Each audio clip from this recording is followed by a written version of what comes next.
ಈ ಸರಿ Kannada big boss ಒಳಗಡೆ ನಿಮ್ಗೆ ಯಾರು ಇಷ್ಟ ಆಗ್ತಾರೆ? ನಮ್ಗೆ ಗಿಲ್ಲಿ ಬಿಟ್ಟರೆ ಬೇರೆ ಯಾರು ಇಷ್ಟ ಆಗ್ತಿಲ್ಲಮ್ಮ. ಗಿಲ್ಲಿ ಜೊತೆಗಿರುವಂಥ ಕಾವ್ಯ ಅವರು? ಕಾವ್ಯ ಇಲ್ಲ, ಅಶ್ವಿನಿ ಅವ್ರು ಬಂದರೆ ಓಕೆ, ಯಾಕೆಂದರೆ ಅವರಿಬ್ಬರು ಕಾಂಪಿಟೇಷನ್ ಚೆನ್ನಾಗಿದೆ. ಗಿಲ್ಲಿ ಮತ್ತು ಕಾವ್ಯ ಅವರ ಫ್ರೆಂಡ್ಶಿಪ್ ಗಾಸಿಪ್ ಜಾಸ್ತಿನೇ ಓಡ್ತಿರುತ್ತೆ. ಬಟ್ ಅವ್ರ ಫ್ರೆಂಡ್ ಆಗಿದ್ದಾರಮ್ಮ, ಅದನ್ನ ಅವ್ರು ರೂಮರ್ಸ್ ಎಲ್ಲ ಕಟ್ಟಬಾರ್ದು ಪಾಪ. ಮೇ ಬಿ ಅವ್ನು ಹಾನೆಸ್ಟ್ ಆಗಿದ್ದಾನಪ್ಪ ಮಾತಲ್ಲಿ, ಯಾರನ್ನೇ ಆಗಲಿ ಹೆಂಗೆ ಕೊಡಬೇಕು ಅವ್ನು ಕೊಡ್ತಾ ಇರ್ತಾನೆ ಮಾತಲ್ಲಿ, ಅದಕ್ಕೆ ಇಷ್ಟ ಆಗುತ್ತೆ.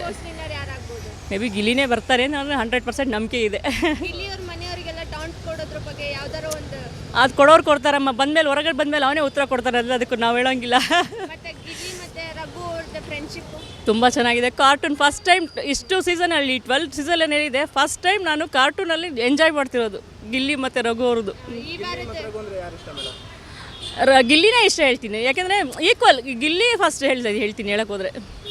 ಈ ವಾರದ ನಿನ್ನೆ ಎಪಿಸೋಡ್ ನೋಡಿದ್ರಾ? ಇನ್ನೂ ಇಲ್ಲಮ್ಮ, ನಿನ್ನೆ ನಾನು ಸ್ವಲ್ಪ ಹೊರಗಡೆ ಹೋಗಿದ್ದೆ, ಲೇಟ್ ಆಯಿತು ಬರೋದು, ಮನೆಗೆ ಹೋದ್ಮೇಲೆ ನೋಡ್ಬೇಕಷ್ಟೇ. ಮನೆಯಲ್ಲಿ ಉಸ್ತುವಾರಿ ಅಂತ ಬಂದರೆ ಯಾರು ಸರಿಯಾಗಿ ನಿಭಾಯಿಸ್ತಾರೆ? ಉಸ್ತುವಾರಿ ಇಲ್ಲಿವರೆಗೂ ನನಗೆ ಆ ಥರ ಯಾರೂ ಅನಿಸಿಲ್ಲಮ್ಮ. ರಘು ಅವ್ರು ಓಕೆ ಅನಿಸುತ್ತೆ ನನಗಷ್ಟೇ, ರಘು ಓಕೆ ಚೆನ್ನಾಗಿ ಮಾಡ್ತಾರೆ ಅವರು. ಬಿಗ್ ಬಾಸ್ ಮನೆಯಲ್ಲಿ ಡೌರಾಣಿ ಅಂದರೆ ಡೌರಾಣಿ ಈಗ ಬಂದಿರೋ ಚೈತ್ರ ಅವರೇ. ಜಾಸ್ತಿ ತುಂಬ ಕಿರ್ಚಾಡ್ತಾರಲ್ವ ಅವರು? ಭಯಂಕರ. ರಜತ್ ಸಹ ಆನೆಸ್ಟಲ್ಲಿ ಇದ್ದಾರೆ, ಬಟ್ ಅವರು ಮಾತಾಡ್ತಾರೋ ವಿಧಾನ ಸರಿ ಇಲ್ಲ. ಆನೆಸ್ಟ್ ಇದ್ದಾರೆ, ಬಟ್ ಮಾತಾಡ್ತಾರೋ ವಿಧಾನ ಸರಿ ಇಲ್ಲ ಅಷ್ಟೇ. ತುಂಬಾ ಇದೆ, ತುಂಬಾ ಬದಲಾಗಿದ್ದಾರೆ. ಅಂದರೆ ಕಲ್ತಿರೋದಕ್ಕಿಂತ ಅವರು ಅಂದರೆ ಹೇಳ್ತೀವಲ್ವ, ಹಾನೆಸ್ಟ್ ಆಗಿದ್ದರೆ ಬೆಲೆ ಇರೋಲ್ಲ ಅಷ್ಟೇ. ಚೈತ್ರ ಅವರು ಲಾಸ್ಟ್ ಸೀಸನಲ್ಲಿ ಇರೋದಕ್ಕಿಂತ ಈ ಸೀಸನ್ ಅವರು ಬೆಟರ್ ಏನಿಲ್ಲ. ಅವರು ಫೈರ್ ಪ್ಯಾಕ್ ಅಂತ ಒಂದು ವರ್ಡ್ ಹೇಳ್ತಾರೆ ಲಾಸ್ಟ್ ಸೀಸನ್ ಒಳಗಡೆ.